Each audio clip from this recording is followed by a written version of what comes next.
दोस्तों, ये कहानी एक ऐसी बहू की है जिसके बाल छोटे यानी कि बरकटी होती है और वो अपना ससुराल जाती है। तो ससुराल उसके में उसके साथ क्या होता है, शुरू करते हैं आज की अपनी कहानी।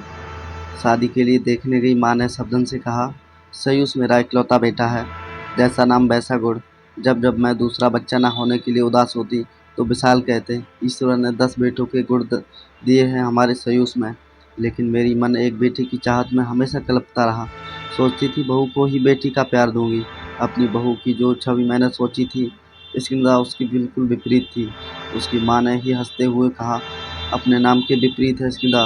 लड़कों की तरह वेशभूषा, हंसना, बोलना, अक्खड़पन भरा हुआ था उसमें।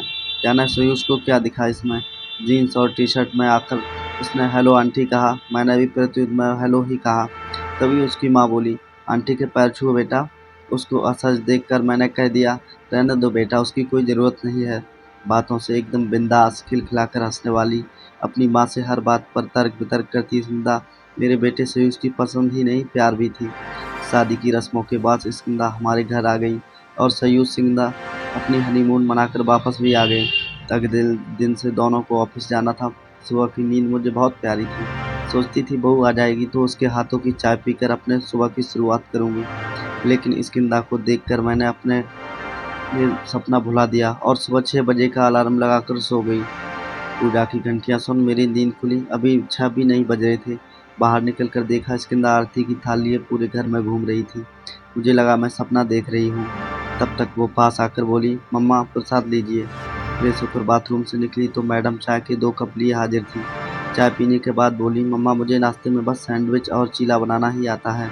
आप लोग नाश्ते में क्या खाते हैं? पीछे से सयूस आकर बोला, जो भी तुम बनाओ हम वही खाएंगे। सयूस ने मेरा हैरान चेहरा देखकर पूछा, क्या हुआ माँ, चाय पसंद नहीं आई? नहीं रे, इतनी अच्छी चाय तो खुद मैं ही नहीं बना पाई कभी। फिर मैंने स्किंदा से कहा, तुम्हें ऑफिस जाना है बेटा, तैयार हो जाओ। अभी मेड आ रही होगी, मैं उसके साथ मिलकर नाश्ता बना लूँगी। अरे नहीं मम्मा, नाश्ता तो मैं ही बनाऊँगी। फिर तो मैं पूरा दिन ऑफिस में रहूँगी, तब तो सब पूरा घर आपको ही देखना पड़ेगा। स्किंदा की कभी कोई मौका नहीं देती थी कमी निकालने का। साड़ी बहुत कम पहनती थी वो। हर रोज़ हमारे पैर भी नहीं छूती। उसकी आवाज़ भी धीमी नहीं है। उसे घर के काम भी नहीं आते।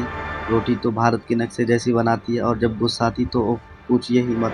वो एक आदर्श बहू की छवि से बिल्कुल जुदा है, लेकिन एक कमी दूर हो सकती है। खुशियों को कभी कभी नज़र लग जाती है।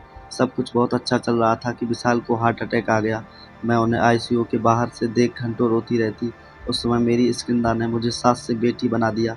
मुझे अपनी बाहों में भरकर चुप कराती, ज़बरदस्ती अपने हाथों से खाना खिलाती। हर वक्त यही कहती, पापा बिल्कुल ठीक हो जाएंगे। हॉस्पिटल के बिल, दवाइयों का खर्चा इस तरह से देती जैसे उसके अपने पापा का इलाज हो रहा हो। सयूस और मेरे सामने मजबूत चट्टान बनी मेरी स्किंदा वास्तव में बहुत कोमल थी। घर आने के बाद भी विशाल का ख्याल हम दोनों से ज़्यादा रखती। अपनी नई नवेली शादी के बावजूद देर रात तक हमारे साथ बैठी रहती। मासूम गुड़िया सी बहू का सपना देखने वाली सास को एक मजबूत बेटी मिल गई थी, जिसका चोला प्रसिद्ध पर था, पर दिल एकदम देसी था। आज मेरे जन्मदिन पर सही उसने कहा, माँ तैयार हो जाइए, आपकी पसंद की साड़ी खरीदने चलते हैं। मुझे कुछ नहीं चाहिए सयूस, तूने स्किंदा के रूप में मेरी ज़िंदगी का सबसे बड़ा तोहफा दे दिया। मेरी भीगी आंखें पोंछकर सयूस ने पूछा, वैसे है कहाँ आपकी दबंग बहू, जिसने अपनी दबंगई से आपका भी दिल जीत लिया? तब तक स्किंदा ने मेरे गले में अपनी बाहों डालकर कहा, हैप्पी बर्थडे मम्मा, और एक पैकेट पकड़ाते हुए कहा, ये दुनिया की बेस्ट मम्मा के लिए। पैकेट खोलकर देखा तो उसमें केजरीवाल साड़ी थी, बिल्कुल वैसी ही जैसी मैं हमेशा से लेना चाहती थी। मेरे आश्चर्यचकित चेहरे को देखकर बोली वो, जब आप रेखा की तस्वीर गूगल पर सर्च करके घंटों देखती थी, तभी मुझे पसंद आया।